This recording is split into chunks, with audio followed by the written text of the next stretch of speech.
Magandang araw sa inyo lahat. Ang video na ito ay ginawa para bigyan kayo ng gabay sa paghahanda ng scoreboard gamit ang PowerPoint presentation. So, kinakailangan na na-download ninyo ang scoreboard module na aking inilagay o sinend sa ating Google Classroom, ganun din sa ating group chat. Siyempre, kailangan mayroon din kayong PowerPoint presentation na available o naka-install sa inyong device. Okay, simulan na natin. Una, buksan ang PowerPoint presentation. Pumili ng blank presentation o kung may mga inihanda na kayo na design para dito, maaari nyo rin itong gamitin. So, tanggalin ang mga elements na hindi kinakailangan. Kasunod ay ang paglalagay ng shape na gagamitin natin na lagayan ng mga score ng bawat grupo. So, pinili ko ang rounded na rectangle. So, dito po, papalitan natin ang kanyang pangalan para sa paglalagay natin sa ating macro. So, pindutin ang shape, piliin ang shape format, piliin ang selection pane, palitan natin ang pangalan nito ng counter 1. Maliliit na letra, walang space. Ang paglalagay po ng design ay nakadepende na kung ano po ang design na nais ninyo. Kasunod ay pindutin ang right click sa inyong mouse and then piliin ang edit text, lagyan ng kahit anong numero. Kung maaari ay lakihan ang font size nito para mas maging visible sa mga bata. Palitan ang kulay ng text, depende sa combination po ng kulay sa inyong shape na pinili. Ganun din ang feel ng shape nito.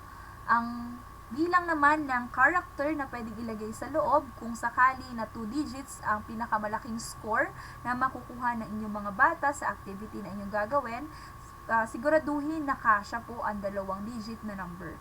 Kung 3, so siguraduhin na kasya ang 3 digits. Okay? Ang pangalawang shape na ating ilalagay, ang shape naman na gagamitin natin para bawasan ang score na nasa unang counter. At dito, gagamitin natin ang shape na X. Pwede po ang gamitin ang kahit anong shape para dito. Okay? So, pinili ko po ang X, lalagyan ko siya ng fill na red. Again, depende po sa inyong nais na kulay ang pwede nyo pong iset. Pangalawa, mag-a-add po ulit tayo ng shape para naman sa pagdadagdag ng score sa ating counter 1. At gagamitin ko po ay check mark. Since wala pong check mark, gagamitin ko ang L shape at i-rotate lang po natin ito para magmukha itong check. Para kaparehas po siya ng kulay, pipiliin ko po ang X and then format painter. Select po natin yung check mark para kagayang-kagaya ng kulay. Pwede nyo rin pong palitan or adjust ang shape nito as desired. Kung sakali na ayaw nyo naman na parehas pula, dahil magdadagdag ng score, pwede nyo pong palitan ng dark blue, green, or kahit anong kulay. Kasunod naman ay ang paglalagay ng label. Para hindi po kayo malilito, alin ba ang para sa unang grupo, pangalawang grupo, hanggang sa huling grupo. So, halimbawa, ito ay para sa group 1. So, maglalagay po kayo ng group 1. Kayo na din po ang bahala sa design nito. I-adjust lang po para hindi po nag-overlap yung mga text natin or mga elements natin sa slide. Okay, ito ay para sa unang grupo. Lalakihan ko lang ng konti. Ayan, ready na ang ating scoreboard. Next, ang kailangan nating gawin ay tingnan kung may developer po sa ating main tabs. So, kung sakali na hindi po ninyo nakikita ang developer tab, puntahan or i-click ang file, piliin ang options, may mag-a-appear po sa inyong screen, select nyo po si Customize Ribbon, and then makikita nyo po ang main tabs, scroll down nyo lang, hanapin ang developer, ayan, and then lagyan ng check. Dapat may check po ito, and then click OK. So, pag-click nyo po ng OK, makikita nyo na po ang developer tab sa ating main tab. Kasunod, buksan ang dinownload na scoreboard module. Ngayon, nais ko pong ipaliwanag ang nilalaman ng ating scoreboard module. Ang unang bahagi nito ay para sa counter reset. Ito ay para ibalik sa 0 ang score. Kasi nakalagay po dito, counter equals 0. Okay? So, ibig sabihin, kapag mayroon po tayong nilagay na shape, tapos sinet po natin siya sa counter reset, pag pinindot natin yon, babalik po sa 0 ang score. Then, kasunod naman ay sa sub-counter, add. Ang purpose po nito ay para naman magdagdag ng score. Kaya nga po, add ang nakalagay. So, kung sakali na ang pag-increase ng score ay 1, so plus 1 po ang ilalagay. Kung bawat tamang sagot ay may katumbas na 2 points, papalitan nyo po siya ng 2 points, 3 points, and so on. Then, subtract naman, ito ay para bawasan ang score na nasa counter. So, kung babawasan po natin ng isang puntos, so minus 1 ang nakalagay. Kung 2 puntos, minus 2, minus 3, minus 4, and so on. Okay, so ito po yung tatlong command na gagamitin natin. Reset, add, and subtract. So, ito po ay ating kokopyahin. So, select all lang po, Control A, then copy, Control C, then balik tayo kay PowerPoint, pindutin ang developer, piliin ang Visual Basic, then insert po tayo ng module. Okay, palakihin ko lang po ang aking screen. So, dito po sa module, dito ko po ipipaste. Yan, ang ating command. Ngayon, para po sa pagsiset nito, dahil po gumamit lamang ako ng isang slide para sa ating counter, or sa ating scoreboard, papalitan ko po ang 4i is equal to 1 to x. Yung x po, papalitan ko lang ng 1. Dahil isang slide lamang ang aking ginamit. Again, this one refers to the slide range. Kaya po, 1 to 1. Okay? Then, I only have the first counter in my frame or in my slide. So, papalitan ko rin po ito ng counter 1. Ibig sabihin, ang reset button will reset counter 1. Again, yung counter 1, yun yung unang rectangle na nilagay natin sa ating PowerPoint presentation para sa scoreboard ng Group 1. Then, pangalawa, para naman sa add command, so counter 1, add. And then, same po ang slide range. Isa lang po ang ating ginamit na slide.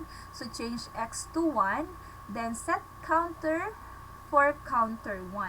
So, dito po, kung makikita ninyo, nakakulong siya sa quotation. Ano po? So, ibig sabihin po nito, ito yung pangalan ng shape. Kung iba po ang ginamit ninyong pangalan, papalitan nyo po ito lahat. Pero dahil ang aking pinatype sa inyo is counter 1, kaya counter 1 ang inyong itatype. Pangatlo ay para sa subtract. So, ito, again, yung counter x, papalitan nyo ng 1, and then for I is equal to 1, 1 to 1. Okay? So, yun po yung slide range. And then, this is again intended to subtract score from counter 1. And that's it. So, after that, i-close lang po natin yung ating Visual Basic. Yan. Next step is to add action. So, again, select po natin si X mark that is intended to subtract points sa counter 1. And then, click Insert, select Action. Then, you can see two options here, mouse click and mouse over. So, mouse click, gagana po yung ating command na gagawin kung pipindutin natin yung object. Mouse over naman, so kapag pinadaan natin yung ating cursor doon sa shape na yon, so gagana yung ating action, which is mas risky po siya dahil baka accidentally mapalagay yung ating cursor sa tapat noon, magdadagdag kaagad siya ng score. That's why I prefer the mouse click. Then, select nyo po si Run Macro. Then, mayroon po tayong drop-down menu. Since yung X shape po ay intended to subtract, so counter 1 subtract ang ating PPDN. And then, click OK. Next is for the check mark. So, this is intended to add score sa counter 1. So, same procedure, select action, and then Sa mouse click, run macro, and then select counter 1 add, and then click OK. And then, pwede nyo na po siyang i-check, slideshow natin. Pindutin ang X mark, dapat po mababawasan yung 100 ng 1 kasi nakalagay sa ating command ay magma-minus ng 1. So, pindutin. Ayan, 99 na lang po, 98, 97. So, kung sakali naman dito sa check, ang nilagay natin sa command ay +1, so dapat mag-a-add siya ng 1. Ayan po. So, okay na tayo. Ito po ay para sa group 1. Ngayon, kung sakali na ang inyong klase ay mayroon na grupo na 2 o higit pa, so yun po yung bilang ng counter na gagawin natin. So, ang atin pong gagawin, select nyo lang po lahat ng mga elements na nilagay natin. Kung okay na po kayo sa design nito, copy and paste na po. Kung hindi pa, ayusin muna, pagandahin muna ang design bago kayo mag-copy and paste. So, ayan, sinelect ko na po lahat ng elements. Pinindot ko po ang Ctrl-C to copy and then Ctrl-V to paste. And then I adjust or move or drag this counter para magkaroon po ng enough space po yung dalawang grupo. Ngayon, papalitan lang po natin ang pangalan. Siyempre, para ito sa group 2. Ang pangalan ng shape po, nakopya din niya. Yung pangalan ng unang shape ay ginaya lang po niya dito. Kaya kailangan natin palitan para hindi po kayo magkaroon ng error sa pagko-code sa ating macro. So, piliin siya, and then shape format, selection pane, kita nyo po dito yung pangalan, counter 1. So, dahil para siya sa group 2, palitan natin ng counter 2. Okay? Then, go back po sa ating developer tab, Visual Basic. Then, dito po, since dalawa na yung ating counter na i-reset, kopyahin nyo lang po ito mula sa 0 hanggang dito. Make sure kasama yung margin para magkapantay po siya. Then, click enter, add kayo dito, i-move nyo lang po siya ng konti, Then, ito po ay para sa counter 2, kaya papalitan ko yung counter ng counter 2. Okay? So, hindi po papalitan ang slide range. Okay? 1 lang talaga yon kasi isang slide lang ang ating ginamit. Kasunod, so mayroon na tayong counters para sa dalawang grupo. Piliin po, iselect ang sub-counter for add and sub-counter for subtract. So, iselect po yon, copy ulit, and then enter tayo, paste nyo po dito. So, as you can see, naging 5 na yung ating command. Una, sa reset. Pangalawa, counter 1 add. Pangatlo, counter 1 subtract. Now, yung pang-apat po ay para sa counter 2. Kaya papalitan ng pangalan, counter 2. Palitan din po ang 2 ng 2 dito sa part na ito. Okay? Kasi ito po ibig sabihin yung counter 2 magpa plus 1 tayo sa kanya. Ang pang-5 ay counter 2 subtract. Para hindi din kayo mahirapan pumili doon po sa action. Kailangan babaguhin nyo ang kanyang pangalan. Then, kasunod, ito ulit. Papalitan natin ng counter 2 because this is intended to subtract 1 point sa counter 2. Then, after, close po ulit natin. Yung X mark, papalitan natin ang kanyang action. So, select the X mark, click insert, then select action. Sa run macro, piliin po natin ang counter 2 subtract. Ito pong counter 2 subtract, galing po yan dun sa module. And then click OK. Next, the check mark. So, select action, run macro, and then select counter 2 add. Then click OK. So, let us check. So, when we click X mark, dapat mababawasan yung 103 ng isa. So, i-click ko po ng isa, naging 102. Okay, ito naman, check para mag-add. Okay?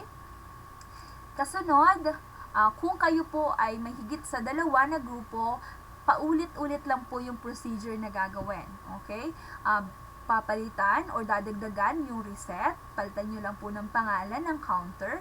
Magdadagdag din po kayo ng add and subtract. Ngayon, ang kulang na lang po dito sa atin slide na ginawa is reset button. So, insert lang po kayo ng kahit anong shape na nais ninyong gamitin para sa reset button.